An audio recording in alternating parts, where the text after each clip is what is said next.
मेरे नन्हे मुन्ने बच्चों सोरा, विकास कुमार, नीतीश कुमार, सागर गुप्ता, नितिन यादव, सुनीता खोल, प्रवक्ता, प्रीति कुमारी, अनूप, राकेश, सौभाग्य हूँ, तो दोनों का एरिया सेम रहता है। इसका मतलब मेरे प्यारे बच्चों मैं ये कह सकता हूँ कि area of parallelogram A B F E का एरिया सेम होगा वही parallelogram area of triangle ABCD, area of parallelogram ABCD इनके बराबर होगा, बिल्कुल ठीक है। अब मेरे प्यारे बच्चों ए बी एफ ई का area A B C D के एरिया के बराबर होगा। ए बी सी डी का एरिया कितना रखा है 25, तो मेरे बाबू ये एरिया 25, ये पूरा एरिया 25, ये एरिया है 25, तो इसको हटाता हूँ भाई। ऐसे सवाल धड़ल्ले से आपको पेपर में मिलने। ये पूरा एरिया है 25, इसमें से कह रहा है ई ए बी सी, ई ए बी सी इसका एरिया 17, तो ये 17 एरिया पूरा 25 है, कितना होगा 17 में से 25 घटाएंगे, ना 25 से 17 घटाएंगे मेरे प्यारे बच्चों 8, तो ये एरिया आएगा 8 वर्ग सेंटीमीटर। तो option D is my dear student is your right answer.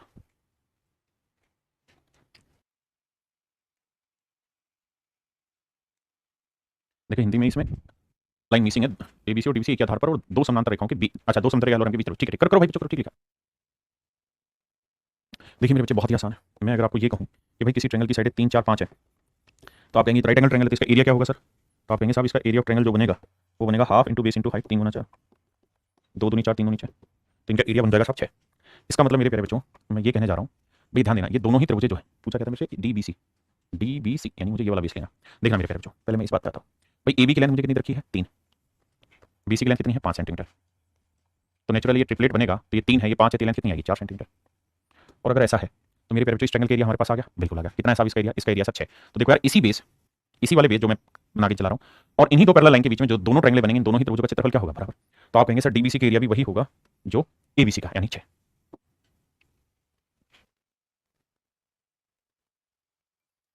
आइए मेरे प्यारे बच्चों, सौरभ साकिब भाई पढ़ते रहिए, वही एक तरीका है, धीरे धीरे सबका सिलेक्शन होता है। आइए मेरे प्यारे बच्चों, सवाल बहुत खूबसूरत है। सवाल में कह रहा है एलएक्स एक्स वाई और वाई एन तीनों बराबर है, एलएक्स एक्स वाई और वाई एन तीनों ही आपस में बराबर, बिल्कुल ठीक बात है, मान ली बात है। अगली लाइन में कह रहा है कि भैया ये वाली जो लाइन है ना, इस वाली लाइन के पैरेलल भी है, ये भी ध्यान रखना, ये बात भी मान ली मेरे बच्चे में, ये बात भी हम मान ले रहे हैं। अब मैं कुछ चीजें आपको समझाऊंगा, यहाँ पे जल्दी से फोकस करिएगा।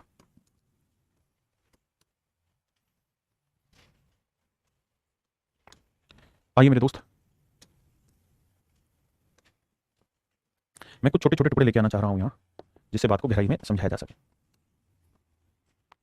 मेरे प्यारे बच्चों ये बताना, ये जो चतुर्भुज है, पतला बनाते हैं इसको, ये जो चतुर्भुज है,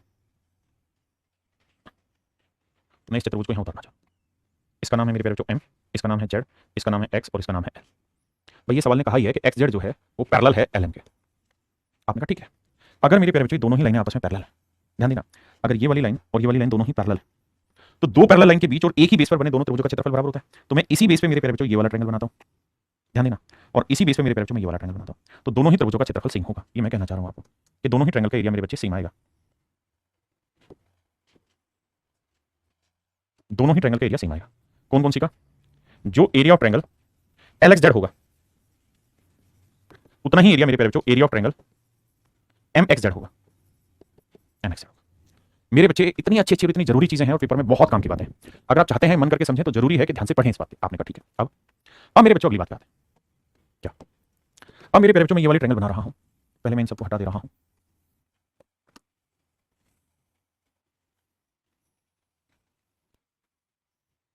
नहीं बनता,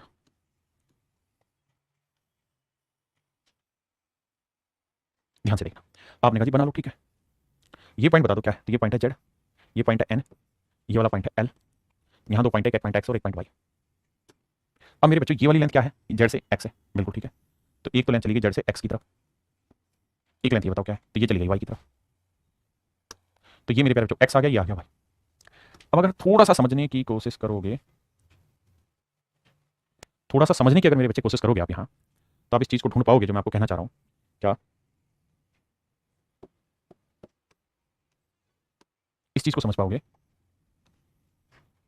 कि मेरे प्यारे बच्चों तीनों ट्रायंगल ये वाली त्रिभुज इसी स्ट्रेट लाइन एल एन पे बेस्ड है, ये वाली ट्रायंगल भी इसी एल एन पे बेस्ड है, और ये वाली ट्रायंगल भी मेरे बच्चे एल एन पे बेस्ड है। अगर दो या दो से ज्यादा त्रिभुज एक ही आधार पर आधारित हो और उनका एक उभिन्न शीर्ष भी हो, तो मेरे प्यारे बच्चों उनके क्षेत्रफलों का अनुपात वही रहता है या वही होता है जो उनके आधार की लंबाई का अनुपात होता है। और सवाल ने कहा था कि तीनों लेंथ आपस में बराबर है। अगर ये तीनों लेंथ आपस में बराबर है तो मेरे प्यारे बच्चों ये एरिया और ये एरिया भी आपस में इक्वल होगा। ये भी ध्यान रखिए, ये तीनों एरियाज भी इक्वल होंगे, यानी जितना एरिया इसका होगा उतना ही एरिया इसका होगा, उतना ही एरिया इसका होगा, क्योंकि तीनों का एक कॉमन वर्टेक्स भी और तीनों एक ही सेम स्ट्रेट लाइन पे बेस्ड भी है। अब मेरे बच्चों मुझसे पूछा क्या, मुझसे पूछा है एल जेड वाई का एरिया बताइए क्या होगा, area of triangle L Z Y का, एल जेड वाई का एरिया बताइए क्या होगा। तो L Z Y, L Z Y, तो मेरे प्यारे बच्चों area of triangle L Z Y जो बना, एल जेड वाई का जो एरिया बना वो बना 1 और 1 2, 2 यूनिट। अब हमें देखना है ये किस ऑप्शन के बराबर है। अब आते हैं सवाल में, ध्यान ये देना यहाँ क्या कि भैया ये वाला एरिया 1 है, ये वाला एरिया 1 है, ये वाला एरिया भी 1 है, और मेरे प्यारे बच्चों ध्यान से देखोगे तो ये वाला एरिया भी 1 है, क्योंकि ये बताया था कि भैया ये लाइन और ये लाइन पैरेलल है, तो ये वाली लाइन और ये वाली लाइन पैरेलल है, बिल्कुल है। तो मेरे प्यारे बच्चों अगर दो लाइनें आपस में पैरेलल हो, एक उभयनिष्ठ आधार हो, तो एक आधार और दो पैरेलल लाइन के बीच बने त्रिभुजों का क्षेत्रफल बराबर होता है, बिल्कुल होता है। इसका मतलब मेरे प्यारे बच्चों ये एरिया 1 होगा तो ये एरिया भी 1 होगा, और ये 1 1 मैंने प्रूव करके दिखा दिया। अब मुझसे पूछा है कि area of L Z Y किसके बराबर होगा, area of triangle L Z Y, L Z Y, Z Y किसका, तो एल जेड वाई तो 1 और 1 2 बना, ध्यान देना 1 और 1 2 बना, भाई ये वाला है ना एल जेड वाई, तो इस वाली ट्रायंगल का एरिया 1 इसका 1 तो ये 2 बना। अब हमें देखना है दो एरिया किसका आ रहा है, तो सबसे पहला ऑप्शन है M Z Y X, M Z Y X, क्या इसका बन रहा है भाई एम जेड वाई एक्स, क्या इन दोनों त्रिभुजों का दो एरिया बन रहा है, बिल्कुल बन रहा है भाई। कैसे बन रहा है ध्यान देना, अगर समझाऊं तो आपको ये बताया कि भाई इसका एरिया 1 होगा तो इस पूरी का एरिया भी एल जेड एक्स का एरिया भी 1 होगा। हाँ जी, अब मेरे बच्चों ध्यान देना, इस वाली ट्रायंगल के एरिया कितना आ गया, आप कहेंगे 1, और इस वाली ट्रायंगल के एरिया भी कितना आ गया 1, तो पूरी क्वाड्रिलेटरल के एरिया कितना हो गया 2, और वो यही तो कह रहा है एम जेड वाई एक्स, इस पूरी क्वाड्रिलेटरल के एरिया 1 और 1 मेरे प्यारे बच्चों आ गया 2। तो मैं ये कहूंगा कि सर ऑप्शन ए आपका एब्सोल्युटली करेक्ट है, ऑप्शन ए मेरे प्यारे बच्चों आपका एब्सोल्युटली करेक्ट है, है ना, यहाँ पे ऑप्शन ए आपका करेक्ट है। देखिए सवाल थोड़े मुश्किल है, डिफिकल्ट है, लेकिन समझने की कोशिश करोगे, थोड़ा थोड़ा वक्त दोगे, इनको इंटरेस्ट क्रिएट करोगे तो समझ में आएगा। अब जल्दी से कमेंट करके बताइए कितने बच्चे समझ गए सवाल को, करो भाई कमेंट, बताओ कितने बच्चों को समझ में आ गया सवाल। देखिए मेरे भाई सवाल में कह रहा है कि ट्रायंगल एबीसी में, ट्रायंगल एबीसी में डी और ई भुजा एबी और एसी के मध्य बिंदु है, ट्रायंगल एबीसी में डी भुजा एबी का मध्य बिंदु है, ई भुजा एसी का मध्य बिंदु है, मिड पॉइंट ध्यान देना, रेखा बीसी को बिंदु पी तक विस्तारित किया जाता है, कहता है इस लाइन को किसी पॉइंट पी तक लेके गए तो डीईपी का एरिया एबीसी से क्या होगा। आइए मेरे बच्चे कहानी को समझाते हैं बाबू। देखिए भैया सवाल में ये कहता रहा,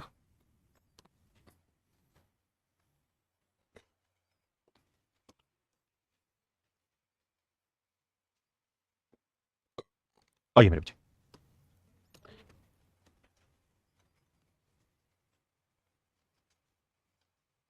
देखिए मेरे प्यारे बच्चों सवाल में कह रहा है कि भाई ये कोई ट्रायंगल है ए बी सी, इसमें डी इसका मिड पॉइंट है, ई इसका मिड पॉइंट और बीसी को किसी बिंदु पी तक आगे बढ़ाया गया है।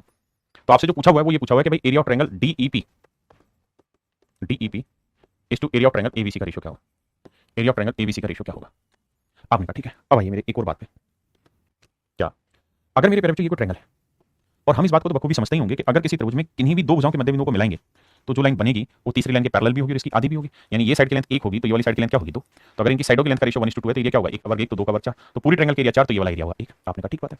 ऐसे ही मेरे प्यारे बच्चों अगर मैं इन दोनों साइडों के मिड पॉइंट को मिला दूं तो, इन दोनों साइडों के मिड पॉइंट को मिला दूं तो सर अगर इन दोनों साइडों के मिड पॉइंट को मिलाएंगे तो इसका मतलब ये लेंथ 1 होगी तो ये लेंथ कितनी हो जाएगी 2, क्योंकि दो लाइनों के मिड पॉइंट को मिलाने लग रहे हैं तो जो लाइन बनेगी इसके पैरेलल भी होती रहती है, तो एरिया क्या होगा 1 का वर्ग 1 तो 2 का वर्ग क्या होगा 4, तो पूरी ट्रायंगल का एरिया 4 होगा बिल्कुल।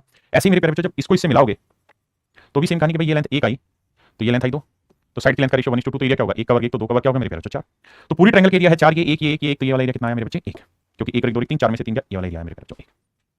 अब कहानी क्या ध्यान से समझिए, कहानी ये है मेरे बाबू कि अगर मेरे प्यारे बच्चों ये कोई ट्रायंगल है एबीसी, अगर मेरे बच्चे ये कोई त्रिभुज है एबीसी और अगर मेरे प्यारे बच्चों मैं इसकी तीनों भुजाओं के मध्य बिंदुओं को मिला दूं, अगर इसकी तीनों साइडों के मिड पॉइंट को मिला दूं, तीनों भुजाओं के मध्य बिंदुओं को मिला दें, तीनों भुजाओं के मध्य बिंदुओं को मिला दें, अगर किसी त्रिभुज की तीनों साइडों के मिड पॉइंट को मिलाएंगे मेरे प्यारे बच्चों तो जो त्रिभुज बनेगा बेसिकली उसका एरिया पूरे ट्रायंगल के एरिया का हमेशा 1/4 होगा। अब यहाँ कुछ विशेष बिंदु हैं जो मैं समझाना चाह रहा हूं। पहला ये कि भाई triangle A B C similar होगा ट्रायंगल ए डी ई के, सिमिलर होगा ट्रायंगल बी डी पी के, सिमिलर होगा ट्रायंगल पी सी ई के और सिमिलर होगा ट्रायंगल डी पी ई के। मतलब कहने का ये है मेरे प्यारे बच्चों कि यहाँ 5 त्रिभुज हैं जो आपस में सिमिलर होंगी, पहली ये, दूसरी ये, तीसरी ये, चौथी ये और पांचवी ये पांचों की पांचों ट्रायंगलें आपस में सिमिलर होंगी, पहली चीज।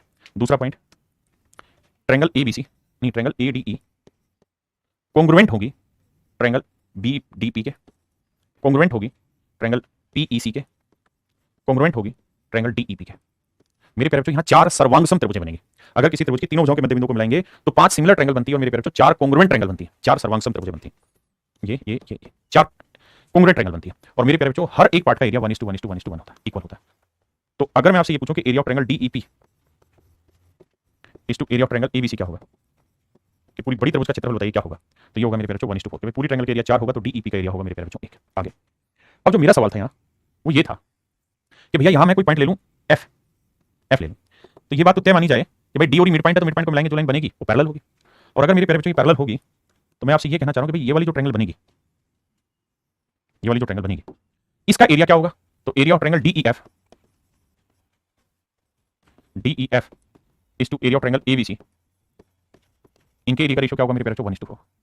इनके क्षेत्रफलों का अनुपात 1:4। आपने कहा ये बात भी ठीक है। तो मेरे बच्चों एक बात बताना मुझे बड़ी समझदारी से कि मैं यही लाइन बेस ले रहा हूं, ये वाली लाइन बेस ले रहा हूं, ये लाइन बेस है। बीपी और डीई दोनों पैरेलल है क्योंकि बीसी और डीई पैरेलल, क्योंकि दोनों मिड पॉइंट, अगर दो साइड के मिड पॉइंट मिलाएंगे तो जो लाइन बनेगी वो तीसरी लाइन के पैरेलल होगी। तो मेरे बाबू एक बात बताना बड़ी समझदारी से,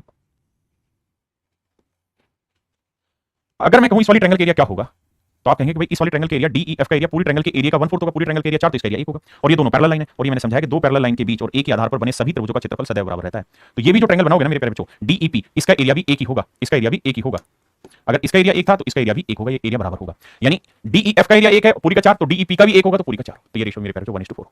बहुत ही बेहतरीन सवाल है लेकिन समझने वाले बच्चों के लिए। आप रिस्पेक्ट करें ना करें, पेपर में आएगा, करिए। देखिए मेरे बच्चे, सवाल में कह रहा है एबीसीडी एक वर्ग के शीर्ष है, ABCD are the vertex of a square. कहता है बाबू ये कोई वर्ग है, ABCD, ABCD are the vertex of a square, M is the mid point of AB. और कहता है एम जो है भुजा एबी का मध्य बिंदु, M is the mid point of AB, N भुजा बीएम का मध्य बिंदु है, एन भुजा बीएम का मध्य बिंदु है, N is the mid point of BM. तो बीएनसी का एबीसीडी से एरिया बताना। देखिए मेरे बाबू, इस ट्रायंगल पे फोकस करिए।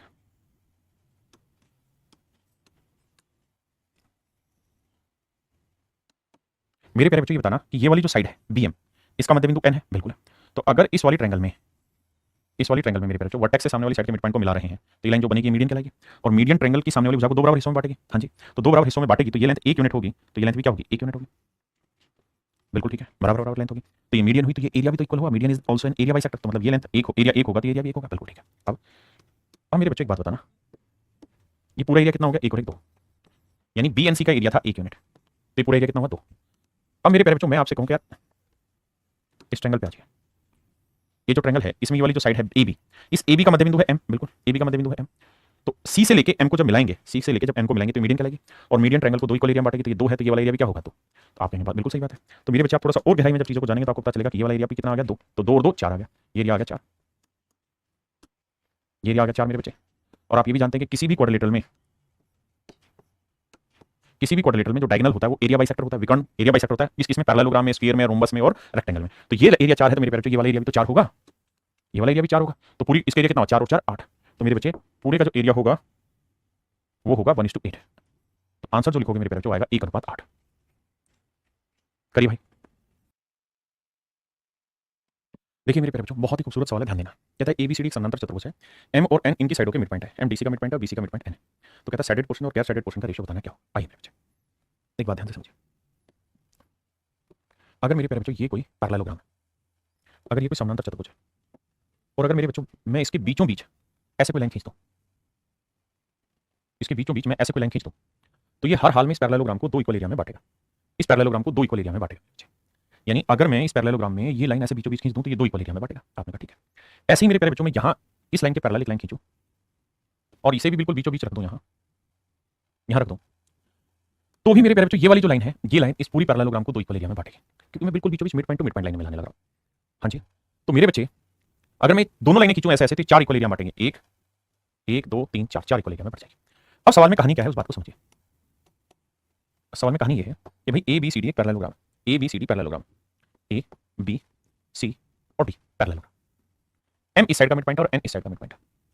मेरे नन्हे मुन्ने बच्चों, अगर मैं पूरी पैरेललोग्राम का area, area of parallelogram A B C D area 16 ले लूं, अगर मेरे प्यारे बच्चों मैं पूरी पैरेललोग्राम का एरिया 16 ले लूं, ध्यान देना, तो आप इस बात को तो वाकिफ नहीं समझते हैं कि भाई इसके बीचों बीच अगर मैं एक लाइन खींच दूंगा, इसके बीचों बीच अगर मैं एक लाइन खींच दूंगा, अगर इसके बीचों बीच एक लाइन खींच दूंगा तो ये इसे 2 इक्वल एरिया में बांटेगी, मतलब ये एरिया 8 होगा तो ये भी 8 होगा। तो आपका पहला सवाल तो मेरे दिमाग में ये खड़ा होगा सर आपने 16 क्यों माना, उसका भी तरीका बताता हूं या कारण बताता हूं क्यों माना। तो ये 8 होगा तो ये भी 8 होगा, बिल्कुल ठीक है। और अगर मेरे प्यारे बच्चों ये 8 है और इस 8 को भी मैं अगर 2 हिस्सों में बांट दूं ऐसे, तो ये एरिया मेरे प्यारे बच्चों 4 होगा, तो ये वाला एरिया भी कितना होगा? 4, बिल्कुल ठीक है। एरिया भी मेरे प्यारे बच्चों 4 4 हो रहा है, कोई दिक्कत नहीं, बहुत बढ़िया। अब यानी अगर ध्यान से देखोगे तो यहां जो साइडेड पोर्शन है ये वाला ए बी एन, ये आपको दिखाई दे रहा होगा कि ए बी एन का एरिया कितना होगा, ए बी एन का एरिया कितना होगा।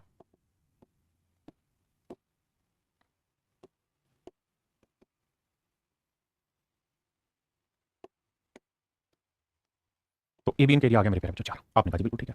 ऐसे ही मेरे प्यारे बच्चों अगर मैं आपसे कहूं कि भैया मैं यहां इसके बीचों बीच एक लाइन खींच दो, यहां इसके बीचों बीच एक लाइन खींच दो, यहां इसके बीचों बीच एक लाइन खींच दो, कोई दिक्कत है भाई किसी भाई बहन को?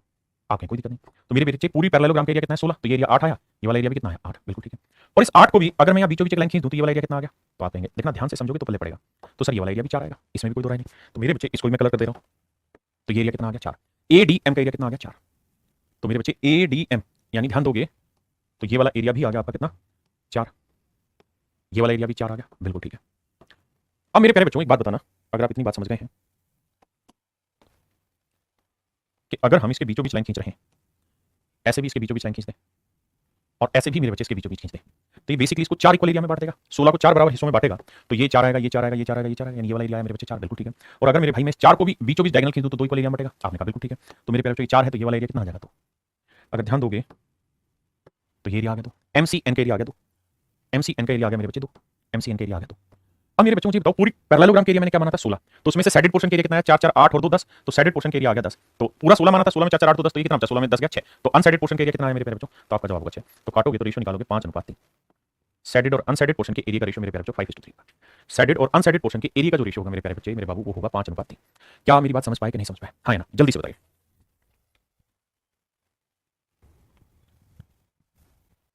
अब मेरे बच्चों बात करते हैं कि हमने 16 क्यों लिया। देखो यार आपने एक चीज देखी कि मुझे बार बार आधा करना पड़ रहा, आधा करा फिर इसका आधा किया फिर उसका आधा किया, तो मैंने क्या किया कि 16 एक ऐसा नंबर ले लिया कि इसका बार बार आप आधा भी करोगे ना, जैसे 16 है तो 16 का आधा कितना होगा 8, फिर 8 का आधा करोगे कितना आएगा 4, फिर 4 का आधा करोगे कितना आएगा 1/2 करोगे 2, फिर 2 का आधा करोगे 1। यानी मेरे प्यारे बच्चों मजे की बात पता क्या, मजे की बात ये है कि आप बार बार जब इनका आधा करोगे ना तो फ्रैक्शन में आंसर नहीं आएगा, यानी पॉइंटों में कैलकुलेशन नहीं जाएगी, इसलिए मैंने 16 मान लिया पहले ही ताकि फ्रैक्शन में वैल्यू बने ही ना आपकी, ठीक है, इसलिए 16 ले लेता हूं। अगले सवाल के थ्रू समझाते हैं, आइए आप सवाल करिए तब तक मैं कुछ ड्रॉप कर दे रहा हूं।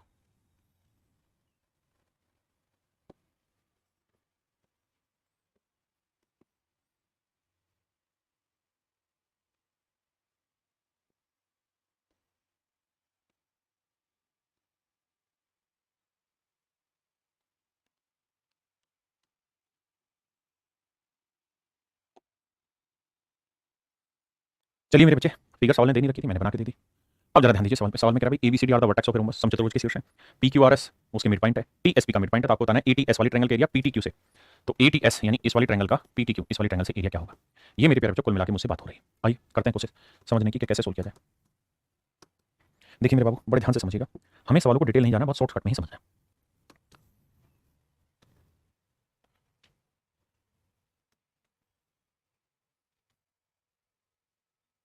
देखिए 3-4 फिगर के थ्रू मैं समझाने की कोशिश करूँ। अब आइए, अब जरा ध्यान से मेरी बात को सुनिए मेरे प्यारे बच्चों, कलर चेंज करें सबका। देखिए मेरे बच्चे सवाल में कह रहा है एबीसीडी क्या है मेरे प्यारे बच्चों, पैरेलल रोम्बस। अगर एबीसीडी रोम्बस है मेरे बच्चों तो सबसे पहले मुझे बताना कि जब इसके बीचों बीच मैं पूरी रोम्बस के एरिया 16 मान लेता हूं, बीचों बीच अगर मैं ऐसे लाइन खींचूंगा, ऐसे लाइन खींचूंगा तो ये इस रोम्बस को 4 इक्वल एरियाज में बांट देगा, बिल्कुल ठीक है। जितना एरिया इसका होगा मेरे प्यारे बच्चों उतना एरिया इसका होगा, उतना एरिया इसका होगा, उतना एरिया इसका होगा, यानी मैं समचतुर्भुज को 4 बराबर क्षेत्रफलों में बांट दूं। आपने कहा जी बिल्कुल बांट दीजिए, मजा आ गया। अब जब 4 इक्वल एरियाज में बट गया मेरे प्यारे बच्चों तो क्या करें, तो भैया 16 में ये एरिया 4 होगा, ये एरिया 4 होगा, ये एरिया 4 होगा, ये एरिया 4 होगा, बिल्कुल ठीक है। अब मुझे एक बात बताना, अब मेरे बाबू मैं इसको भी अगर बांट दूं ऐसे तो कोई दिक्कत आपको, आपके कोई दिक्कत नहीं सर, ये 4 था, ये 2 होगा, ये वाला एरिया 2 होगा। अब मैं कह रहा हूं मेरे भाई इसको भी इससे मिला दें, तो ये 4 है तो ये एरिया 2 होगा, तो मेरे प्यारे बच्चों ये वाला एरिया भी 2 होगा। किसी भाई को यहाँ तक कोई दिक्कत है तो मुझे खुल के बताइए। आपने जवाब दिया ना जी कोई दिक्कत नहीं है। अगर मेरे बेटे दिक्कत नहीं है तो आप मुझे इस बात का जवाब दें कि ये जो ट्रायंगल है एस पी क्यू इसका एरिया कितना है, एस पी क्यू का एरिया कितना है, तो आप कहेंगे सर ध्यान से देखिए एस पी क्यू का एरिया एस क्यू पी या एस पी क्यू का एरिया कितना है, तो 2 और 2 4 हुआ, तो सर एस पी क्यू का एरिया है 4, बिल्कुल ठीक है। ये एरिया है मेरे प्यारे बच्चों 4, हमने बात मान ली, हमने बात मान ली मेरे बच्चे। अगर मेरे प्यारे बच्चों इसका एरिया 4 है तो शायद आपको ये बात पता हो कि अगर किसी ट्रायंगल में उसके किसी वर्टेक्स से सामने वाली भुजा के मध्य बिंदु को मिलाने वाली लाइन खींच दी जाए, इस वाले वर्टेक्स से सामने वाली साइड के मिड पॉइंट को मिलाने वाली लाइन में खींच दो तो ये मीडियन कहलाती है, और टी मिड पॉइंट सवाल ने दे रखा है, और अगर टी मीडियन है मेरे बच्चे तो मुझे बताने पूरा एरिया 4 था तो ये एरिया कितना हो जाएगा 2, और ये वाला एरिया भी कितना आएगा 2। आपने कहा सही जवाब सर, पी टी क्यू का जो एरिया आएगा, पी टी क्यू का जो एरिया आएगा सर वो आएगा 2, absolutely correct sir, P T Q का जो एरिया आएगा सर वो आएगा 2। अब अगली बात मेरे बच्चे एस ए पी का एरिया कितना है, एस ए पी का एरिया कितना है साहब 2। अब आप ये बात भी समझते हैं कि किसी वर्टेक्स से सामने वाली लाइन के मिड पॉइंट को मिलाएंगे तो मीडियन कहलाएगी, बिल्कुल। और अगर मेरे बच्चे ये मीडियन कहलाएगी तो मीडियन एरिया बाइसेक्टर होती है, तो एरिया को 2 हिस्सों में बांटेगी, एरिया 1 आएगा तो ये वाला एरिया कितना आएगा 1, तो एस एटीएस एटीएस एरिया कितना है 1। और आपसे सवाल ये पूछा कि एटीएस इज टू पीटीक्यू, तो एटीएस इज टू पीटीक्यू, तो एटीएस का एरिया 1 होगा तो पीटीक्यू का एरिया 2 होगा। यही मेरे बच्चे आपके सवाल का सही उत्तर है, यही आपके सवाल का सही उत्तर 1:2। अब ये तरीके हैं बहुत बेहतरीन जो मेरे खुद के बनाए हैं ताकि आप समझ पाएं चीजों को, करिए कोशिश। इसलिए ज्योमेट्री में टाइम लगता है, देखिए क्या होगा कॉन्सेप्ट मिस कर दो लेकिन उससे खराब हो जाएगा, नुकसान हो जाएगा तुम्हारा।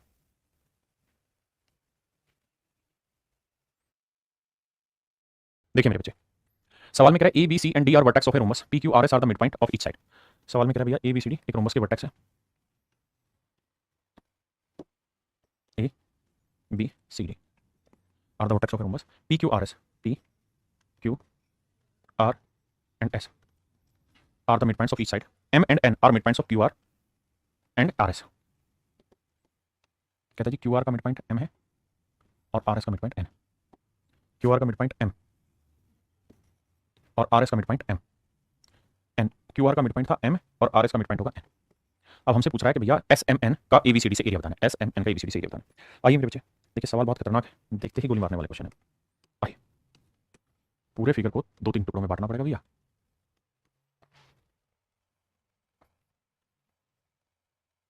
आइए भाई देखिए मेरे बच्चे, अगर मैं पूरी पैरेललोग्राम को 4 इक्वल एरिया में बांट दूं, ये 4 इक्वल एरियाज आ गए, ध्यान देना। तो आप कहेंगे हमें कोई आपत्ति नहीं है सर, पूरी का 16 मान लेते हैं तो ये 4 होगा, ये 4 होगा, ये भी 4 होगा, ये भी 4 होगा, और सर ये भी डायगोनल है तो ये 2 होगा, ये भी 2 होगा, ये 2 होगा, ये भी 2। इसमें किसी भाई बहन को कोई दिक्कत है तो मुझे खुल के बताएं। आपने कहा जी कोई दूर दूर तक दिक्कत नहीं।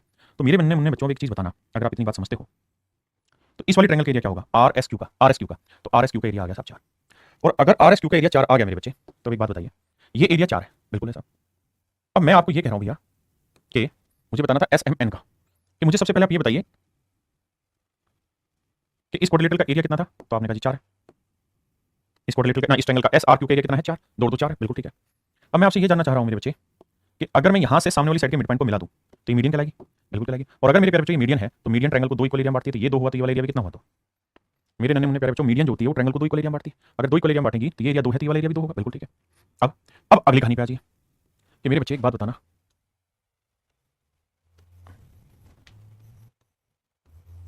क्या कि अगर ये वाला एरिया आपके पास निकल के आ गया 2, S R N, S R M का एरिया कितना आया 2, आपने कहा जी हाँ। अगर मेरे बच्चे इस ट्रायंगल का एरिया 2 आ गया निकल के, अगर इसका एरिया 2 निकल के आ गया बेटे, ये एरिया 2 निकल के आ गया इस वाली क्वाड्रिलेटरल का, तो मुझे एक बात बताना, अगर ये एरिया 2 है मेरे बच्चे, ये एरिया 2 है भैया बोलो, यहां तक की बात आ गई सभी को समझ में, कलर भी चूज करने पड़ते हैं। अब मेरी बात को ध्यान से समझिए, ये पूरा एरिया कितना आया, आप कहेंगे तो एस एम आर या एस आर एम का एरिया है 2। अगर मेरे बच्चे में यहां से सामने वाली साइड के मिड पॉइंट को मिला दूं तो ये क्या कहलाएगी, मीडियन कहलाएगी। और अगर ये मीडियन है क्योंकि वर्टेक्स से सामने वाली साइड के मिड पॉइंट को मिला रहे हैं तो ट्रायंगल को 2 इक्वल एरिया में बांटेगी, ये एक है, वाला एरिया भी क्या होगा 1। आपने कहा जी बिल्कुल ठीक है। इसका मतलब मेरे बच्चे एस एल एम का जो एरिया होगा, एस एल एम का जो एरिया होगा वो आएगा 1 यूनिट, तो पूरी बड़ी क्वाड्रिलेटरल का एरिया आएगा 16 यूनिट। अगर हमने पूरी का 16 माना था तो एरिया 1, और यही आपसे पूछा हुआ है कि भाई इनके एरिया का रेशियो क्या है, तो आंसर आएगा मेरे बच्चे 1:16। 1:16। देखिए समझने में थोड़ा सा मुश्किल है, जब तक आप खुद कॉपी पेन लेकर अपने हाथ से बनाओगे, काटोगे नहीं, बीच से काटा, 3-4 फिगर बनाओगे, तब जाके आपके सही से समझ में आएगी। आइए भैया नेक्स्ट करिए।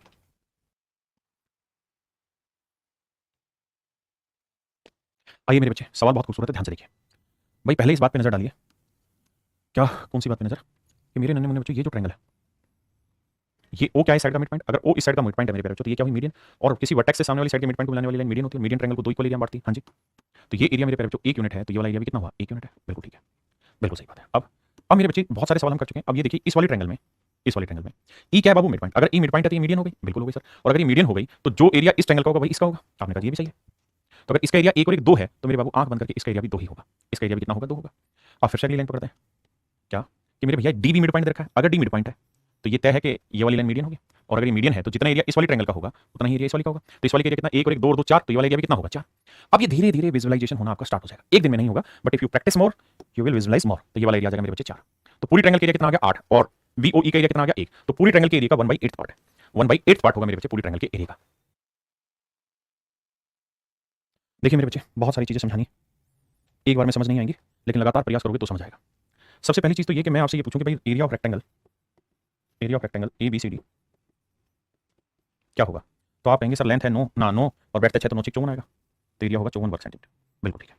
अब मेरे प्यारे बच्चों अगर एरिया 54 है तो मैं आपसे जानना चाहता हूं क्या area of triangle, area of parallelogram D C F E बराबर होगा या नहीं होगा। क्या ये जो पैरेललोग्राम है डी सी एफ ई बराबर होगा कि नहीं इसका एरिया भी पूरी पैरेललोग्राम की। तो आप कहोगे देखो सर समझने की कोशिश करिए, बहुत खूबसूरत सवाल है। कैसे, ध्यान दीजिए मेरे प्यारे बच्चों, आपको याद होगा मैंने बताया था कि भाई जब भी दो पैरेलल लाइन के बीच में दो ट्रायंगल बने, जब भी दो पैरेलल लाइन के बीच में दो ट्रायंगल बने, माफ करना गलत था, ऐसे था कि अगर ये दो पैरेलल लाइनें हैं, मान लीजिए एक लाइन ये है और इसी के पैरेलल एक लाइन ये,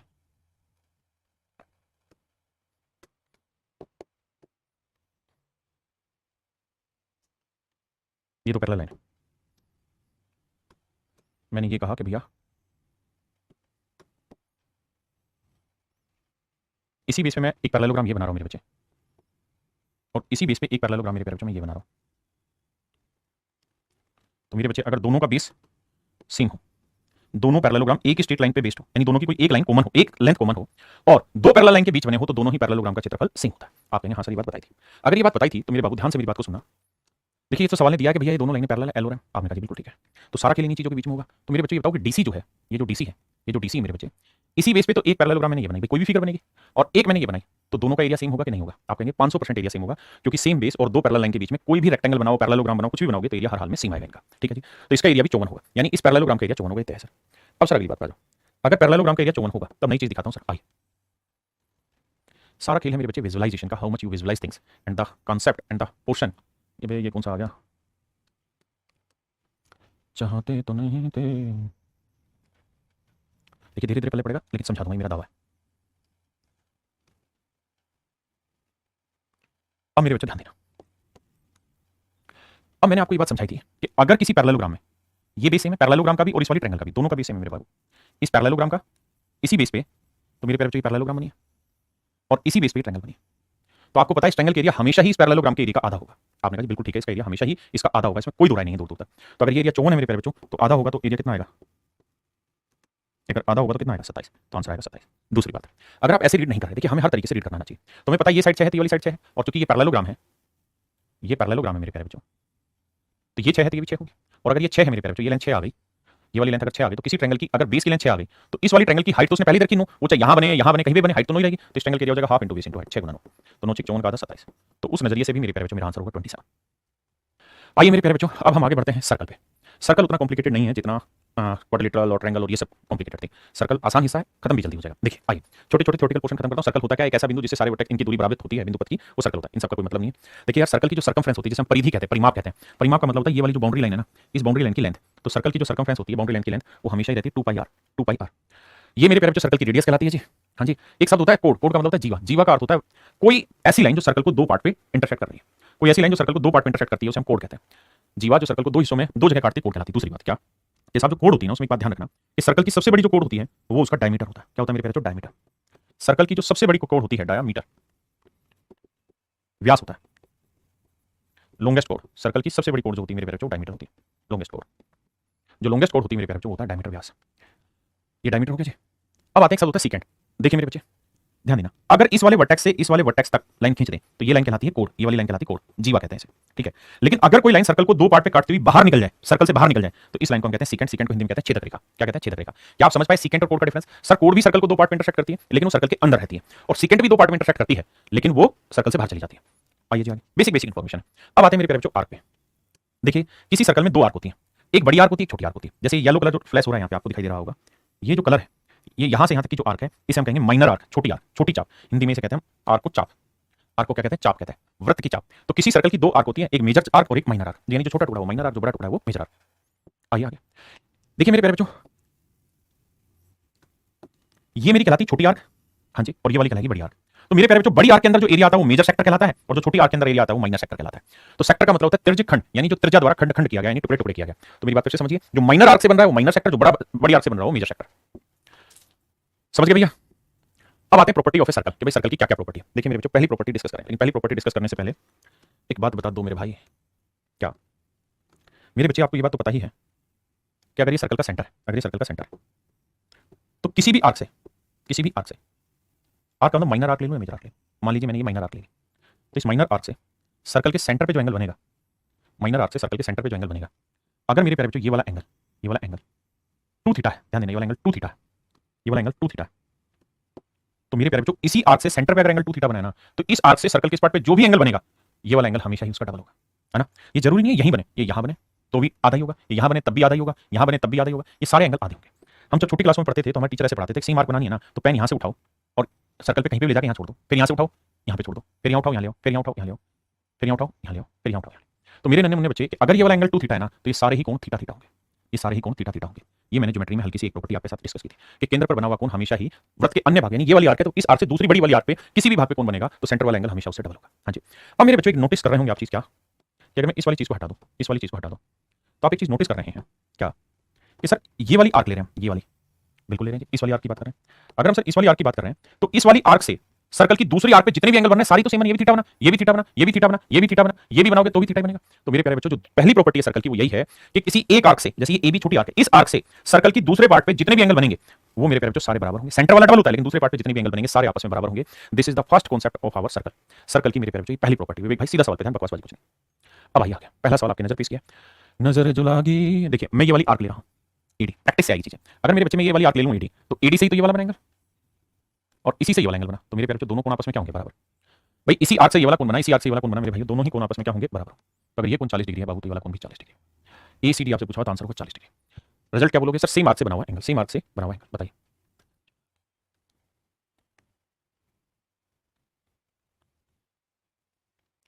नजर जो लागी।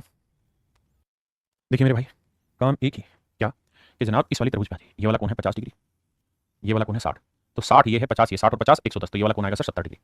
सर जी ये वाला कोण अगर 70 डिग्री होना है, ये वाला कोण 70 डिग्री होना है मेरे प्यारे बच्चों, तो अब जरा ध्यान देना, इस वाली आर्क से मेरे प्यारे बच्चों सर्कल के इस पार्ट पे एंगल बना 70 डिग्री, बिल्कुल, और इसी आर्क से सर्कल के इस पार्ट पे एंगल बना, तो ये वाला कोण भी क्या होगा मेरे बच्चे? सेम।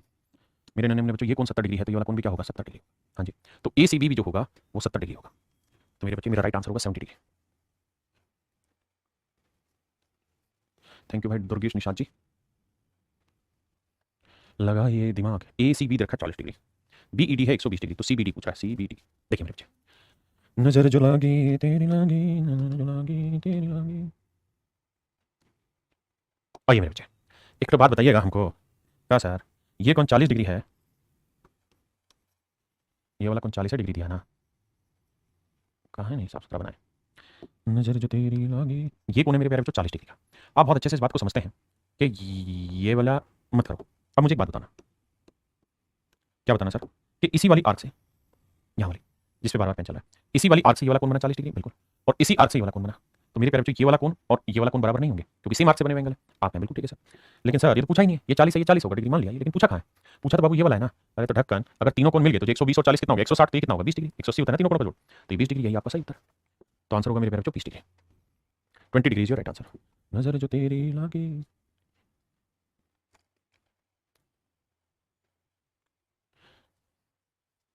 देखिए भैया, तनी को बड़ा कर दे रहा है फिगर को भाई, वो बच्चे कमेंट करें जो बिहार से, जन्नत रहिल। आइए मेरे बच्चे, अब जरा ध्यान देना मेरे बच्चे, ये वाली जो ट्रायंगल है, इस वाली ट्रायंगल में ये वाला कोण 69 डिग्री, ये वाला कोण है 31 डिग्री, तो ये हो गया 100 डिग्री, तो तीसरा कोण कितना आएगा साहब? 80 डिग्री, तीसरा कोण आएगा जी 80 डिग्री, बहुत बढ़िया। तो ये वाला कोण है भैया 80 डिग्री। अब मेरे बाबू एक बात बताइए, अगर मैं इस वाली आर्क पे बात कर रहा हूँ, तो इसी आर्क से तो ये वाला कोण 80 डिग्री ले रहा हूँ, तो इसी आर्क से ये वाला कोण पूछूंगा तो कितना होगा? ये वाला और ये वाला सेम होंगे। आप आंसर बिल्कुल सेम होंगे, ये भी 80 डिग्री ही होंगे, ये वाला कोण सर 80 डिग्री होगा। पिंटू कुमार बहुत बढ़िया, झारखंड, राजस्थान, जैसलमेर, बिहार से दिवाकर, नीतीश कुमार, उत्कर्ष।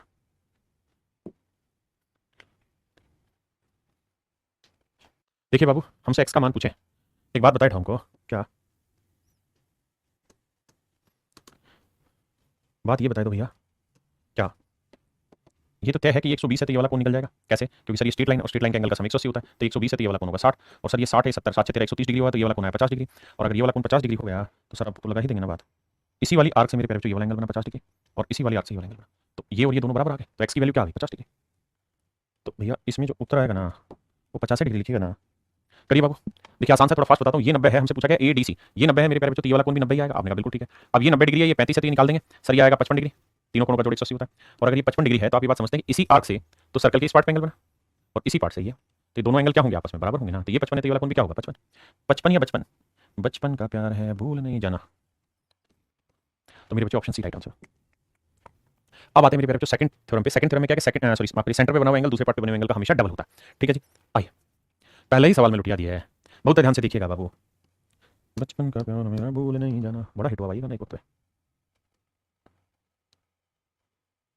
आइए मेरे बच्चे, अब जरा ध्यान से देखिए मेरे प्यारे बच्चों, मैं इस वाली आर्क की बात करूं, इसी आर्क से मेरे प्यारे बच्चों एक एंगल तो ये वाला बना 20 डिग्री, बिल्कुल ठीक, और एक एंगल ये वाला बना, तो मेरे नन्हे मुन्ने बच्चों सेंटर पे बना हुआ एंगल दूसरे पार्ट पे बने हुए एंगल का हमेशा क्या होता है? डबल। तो ये 20 डिग्री है तो ये वाला कोण क्या होगा? 40 डिग्री। तो सेंटर पे बना हुआ एंगल हमेशा ही दूसरे पार्ट पे बने हुए कोण का डबल होता है, तो ये वाला कोण है 40 डिग्री, तो मेरे नन्हे मुन्ने प्यारे बच्चों मेरा सही आंसर होगा 40 डिग्री।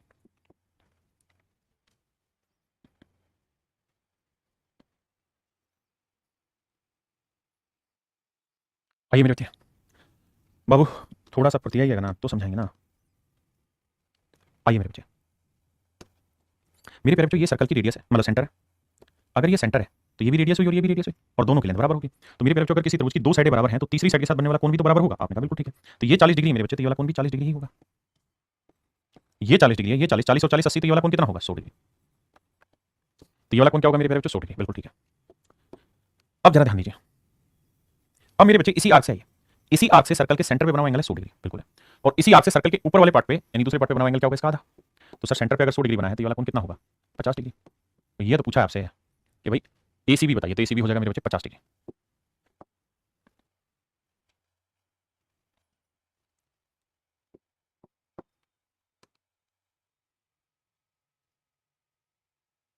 आइए मेरे बच्चे, सेम है कहानी है।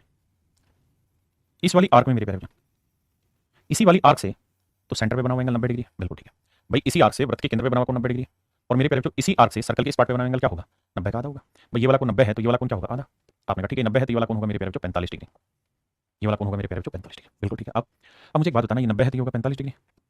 अब इस वाली ट्रायंगल पे आइए, ये 45 है, ये 30 डिग्री है। अब यहाँ की कहानी समझा दीजिए बाबू, अगर ये वाला कोण 30 है, ये वाला कोण 45 है, तो 30 और 45 कितना होगा मेरे बच्चे 75 डिग्री। तो ये वाला कोण कितना होगा 105 डिग्री। तो ये वाला कोण आएगा 105 डिग्री। तो सी ए बी जो कोण बना वो बना मेरे बच्चे 105 डिग्री। नहीं सी सॉरी सॉरी सॉरी, सवाल ने हमसे पूछा सी ए ओ ये वाला कोण बताइए, तब ये कोण निकाल देंगे। देखो यार ये कोण आया 105 डिग्री। अब हम इस बात को भी समझते हैं कि सर ये दोनों रेडियस है, अगर ये दोनों रेडियस है तो हम ये कोण निकाल सकते हैं आसानी से। कैसे, देखिए ध्यान से, ये बात ध्यान की, ये वाला कोण 105 डिग्री। बाबू एक बात बताइए, इस वाली ट्रायंगल पे आइए, ये वाला कोण कितने का है साहब 90 डिग्री का। ये दोनों साइडें क्या है बराबर, अगर ये दोनों साइडें बराबर है तो ये वाला कोण और ये वाला कोण बराबर होंगे। तो 90 तीन दोनों का जोड़ भी 90 होगा, तो 90 को 2 बार इसमें बांटेंगे तो ये कोण 45 डिग्री आएगा और ये वाला कोण भी 45 डिग्री आएगा, बिल्कुल। ये 45 है पूरा 105 है, तो 105 में से 45 घटाएंगे मेरे बच्चे तो आएगा 60 डिग्री। तो ये वाला कोण होगा 60 डिग्री। तो सी ए ओ जो आएगा वो 60 डिग्री आएगा, सी ए ओ जो आएगा वो 60 डिग्री आएगा। ऑप्शन डी, ऑप्शन डी मेरे बच्चे करेक्ट आंसर।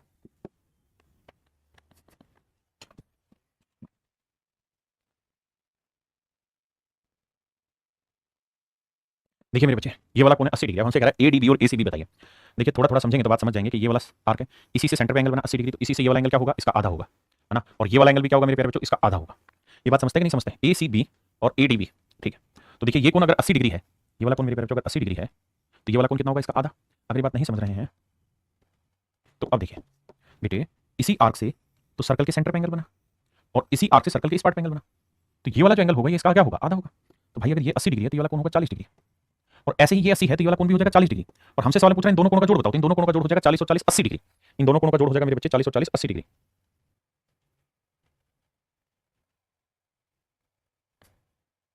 ये हो जाएगा मेरे बच्चे 80 डिग्री, तो आंसर आएगा 80 डिग्री। बताइए, देखिए बहुत आसान आसान सवाल है, छोटे छोटे कंपैरिजन टेक्निक और कुछ नहीं। कह रहा है भैया A B C D vertex है, ओ सेंटर है, बी ओ सी 30 है, ए ओ बी 60 है, मान ली बात। डी चाप ए बी सी मतलब ए सी ए बी सी के अलावा और पर एक बिंदु है, ठीक है। ए डी सी ज्ञात करिए, ए डी सी ज्ञात करना। आओ भाई बड़ा ही आसान, कैसे आसान है बाबू। ये देखिए इसी वाली आर्क से तो सर्कल के सेंटर पे एंगल बना, कितने डिग्री का बना सर 60 और 30 90 डिग्री का। तो ये वाला कोण 90 है तो मेरे प्यारे बच्चों ये वाला कोण कितना होगा 90 का आधा 45 डिग्री। तो 90 है तो मेरे नन्हे मुन्ने बच्चों ये वाला कोण होगा 45 डिग्री। एडीसी है 45 डिग्री, मेरे प्यारे बच्चों एडीसी की वैल्यू होगी 45 डिग्री। हाँ जी,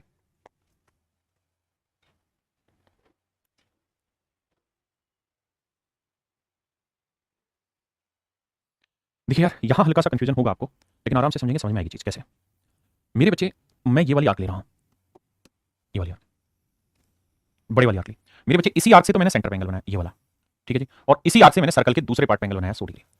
तो सेंटर पे बना हुआ एंगल इस वाले एंगल का हमेशा डबल होगा, तो ये 100 है तो ये होगा 200 डिग्री, ये होगा 200 डिग्री। अगर ये 100 है तो ये हो जाएगा मेरे बच्चे 200 डिग्री। हाँ जी, तो ये वाला होगा मेरे प्यारे बच्चों 200 डिग्री। अगर आपको कंफ्यूजन है कि साहब ये 200 नहीं होगा तो मैं इसे और अच्छे से समझाने की कोशिश करता हूँ। देखिए मेरे भाई, अब एक तो बात बताइए बाबू, अगर इसको यहाँ से मिला दें और इसको यहाँ से मिला दें तो अगर आप देख पा रहे हो तो ये एक चतुर्भुज बनी, लेकिन अभी साइक्लिक क्वाड्रिलेटरल आपको समझाया नहीं है, कोई नहीं कोशिश करिए, बाकी समझाऊंगा थोड़ी देर में। अगर किसी चतुर्भुज के चारों वर्टेक्स किसी सर्कल पे लाई होता है, अगर किसी चतुर्भुज के चारों वर्टेक्स मेरे प्यारे बच्चों किसी सर्कल पे लाई हो जाते हैं तो उसके आमने सामने के कोणों का योग 180 डिग्री होता है। पल्ले पड़े तो बहुत अच्छा, नहीं तो छोड़ भी देना। ये जो चतुर्भुज है इसके चारों वर्टेक्स सर्कल पे लाई कर रहे हैं तो इसे हम चक्रीय चतुर्भुज कहलाते हैं, कहते हैं। आगे मैं इसे एक्सप्लेन भी करूंगा। तो मेरे बच्चे मैं कह ही रहा हूं कि अगर ये वाला कोण 100 है ना तो हर हाल में ये कोण इसका आधा होगा, यानी 80 डिग्री होगा। और अब अगर आप उस कॉन्सेप्ट को उस नजरिए से नहीं देख पा रहे थे तो इस नजरिए से देखना कि भाई इसी वाली आर्क से तो मैंने सेंटर पे एंगल बनाया और इसी आर्क से मैंने सर्कल के दूसरे पार्ट पे एंगल बनाया। तो ये कोण अगर 80 है तो ये इसका डबल होगा, ये कोण 80 है मेरे बच्चे तो ये वाला कोण होगा इसका डबल यानी 160। और अगर ये वाला कोण 160 डिग्री है तो किसी बिंदु के चारों तरफ का कोण होता है 360, तो 160 360 से घटाएंगे तो 200 डिग्री तो आया। आपने कहा सर बात समझ गया। अब अपने सवाल पे वापस आते हैं। हमसे पूछा ओपीआर क्या होगा, तो मेरे प्यारे बच्चों मैंने आपको ये कहा कि ये वाला जो एंगल है ना ये आएगा 200 डिग्री, इसका डबल होता है। और अगर ये 200 है तो ये वाला एंगल आएगा मेरे बच्चे 160, क्योंकि पूरे इसका जोड़ होता है कितना 360। अब मेरे बच्चे बताइए ये है ओ, ये है आर और ये है पी, ये ट्रायंगल है ओपीआर, बिल्कुल।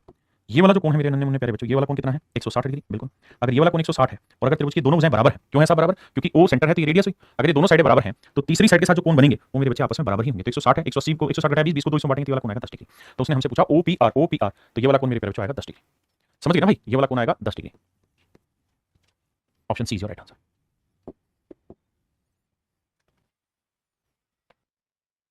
देखिए मेरे भाई, सवाल में करें figure 2 chords AB and AC of a circle subtend angle equal to 150 degree and 90 degree respectively at the centre. Find BAC, BAC बताइए। देखिए मेरे प्यारे बच्चों, ये वाला कोण है 150 का, ये वाला कोण है 90 का, तो जोड़ निकालोगे तो 150 90 हो गया 240 डिग्री। तीनों कोणों का योग होता है 360, मतलब सॉरी माफ करिए, बिंदु के चारों तरफ का कोण होता है 360, 360 से घटाएंगे ये वाला कोण आएगा 120 डिग्री। तो मेरे बच्चे ये वाला कोण आएगा 120 डिग्री, और ये वाला कोण अगर 120 डिग्री है मेरे प्यारे बच्चों, तो एक बात बताइए, इस वाली आर्क से सर्कल के सेंटर पे बना हुआ एंगल है 120 डिग्री, बिल्कुल। तो इसी आर्क से सर्कल के दूसरे पार्ट पे जो बना हुआ एंगल होगा वो इसका आधा होगा, 120 है, तो ये वाला एंगल कितना होगा मेरे बच्चे? BAC हो जाएगा इसका आधा यानी 60 डिग्री। आंसर होगा मेरे प्यारे बच्चों 60 डिग्री। देखिए मेरे बच्चे, सवाल में कह रहा है AOC का मान बताइए क्या होगा। मेरे बाबू आपने कुछ ही नहीं करना है, इसी वाली आर्क से सर्कल के सेंटर पे बना एंगल इसी आर्क से सर्कल के दूसरे पार्ट पे बने एंगल का डबल होता है। आपने कहा ठीक है। अब मेरे बाबू आप ये बात जानते हैं कि ये एक स्ट्रेट लाइन है, ये भी स्ट्रेट लाइन है, और ये दोनों रेडियस है, तो ये 40 है, तो ये वाला कोण भी कितना होगा 40 डिग्री। ये भी स्ट्रेट लाइन है, और अगर ये स्ट्रेट लाइन है ये और ये दोनों सीधी रेखाएं, तो ये 30 है, तो ये वाला कोण भी कितना होगा 30 डिग्री होगा। अब मेरे बच्चों थोड़ा सा अंदाजा लगा के मेरी बात समझने की कोशिश करिए कि ये पूरा एंगल कितना बना 30 और 40 70 डिग्री, पूरा एंगल मेरे प्यारे बच्चों कितना बना 70 डिग्री। तो अगर ये वाला कोण 70 डिग्री है तो ये वाला कोण क्या होगा डबल होगा, 70 का डबल, 70 का डबल क्या होगा 140। तो मेरे नन्हे मुन्ने प्यारे बच्चों AOC की जो वैल्यू होगी वो 140 डिग्री होगी। AOC की जो वैल्यू होगी वो कितनी होगी 140। देखिए यार, सवाल में कह रहा है O वृत्त का केंद्र है, AOC का माप 100 डिग्री है, तो हमें ADC पूछा है, तो देखिए यार ADC होगा 50 डिग्री, और आपको ये भी ध्यान रखना कि ये 100 है, तो ये पूरा कितना होगा साहब, ये होगा 360 में से 100 गया 260 डिग्री। अब मेरे बच्चों हल्का सा अगर ऑब्जर्वेशन टेकोगे तो इस वाली आर्क से सर्कल के सेंटर पे बना हुआ एंगल है 260 डिग्री, तो मेरे बच्चे इसी आर्क से सर्कल के दूसरे पार्ट पे एंगल बनाएंगे तो क्या होगा 260 का आधा, 260 का मेरे बच्चे आधा, तो मेरे नन्हे मुन्ने बच्चों 260 का आधा क्या होगा, तो ये होगा सब 130 डिग्री, तो ये 50 होगा तो ये 130 डिग्री। और इसी बात से अंदाजा ये भी रखना कि अगर किसी क्वाड्रिलेटरल के चारों वर्टेक्स सर्कल पे हों, जैसे D, C, B और A, ये चारों वर्टेक्स सर्कल पे चतुर्भुज बनी, तो इसे हम साइक्लिक क्वाड्रिलेटरल भी कहते हैं, अलग टाइप भी वहां समझाऊंगा भी मैं, लेकिन ध्यान ये रखना कि साइक्लिक क्वाड्रिलेटरल में अपोजिट एंगल का सम हमेशा 180 होता है, ये हमेशा ही 180 होता है।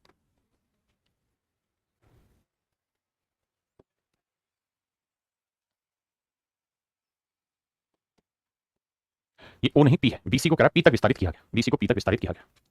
अब सवाल समझना है और समझाना है।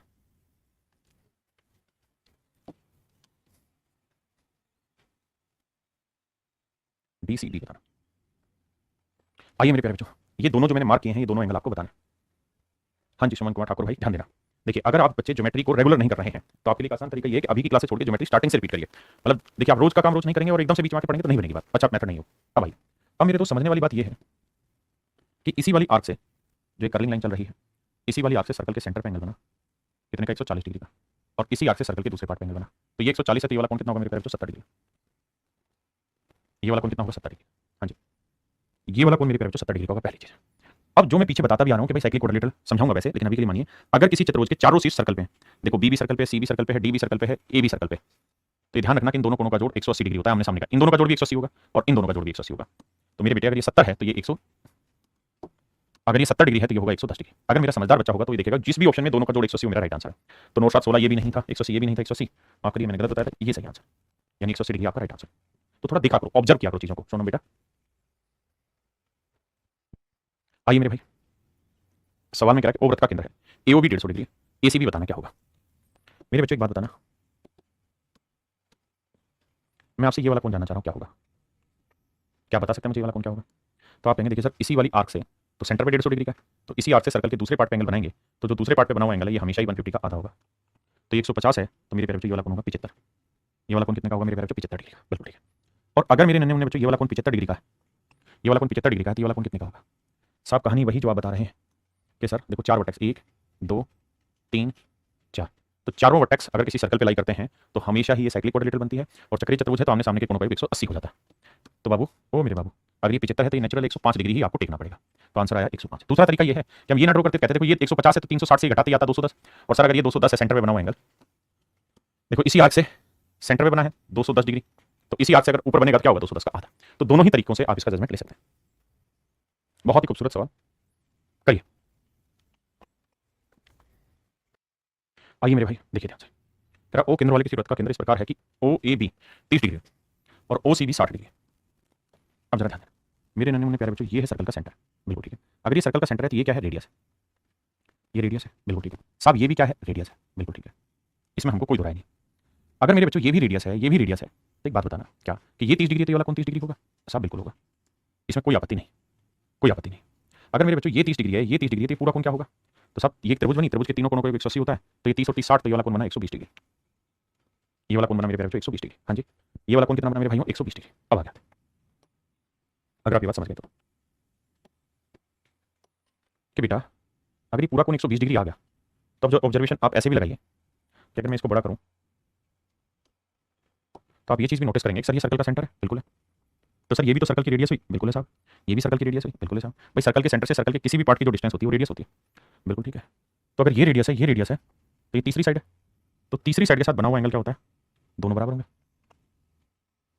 तो ये 60 डिग्री है, तो ये वाला कोण भी क्या होगा, 60 डिग्री।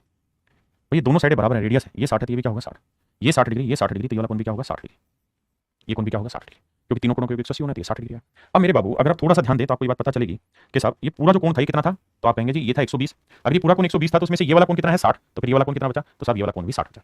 यानी अगर आप यहाँ के नोटिस करेंगे बेटे तो आप देखेंगे कि ये पूरा जो कोण था, ये पूरा कोण था 120, ये वाला कोण है 60 डिग्री, तो ये वाला कोण पूछ रहा है, तो 120 में 60 घटाएंगे तो ये वाला कोण भी आएगा 60 डिग्री, और यही आपसे पूछ रहा है एओसी, तो मेरे नन्हे मुन्ने प्यारे बच्चों मेरा राइट आंसर होगा 60 डिग्री, 60 डिग्री मेरा सही उत्तर होगा। चलिए मेरे बच्चे आज के लिए इतना ही रखते हैं, बाकी कल मिलते हैं आपसे। Thank you, have a nice day, धन्यवाद।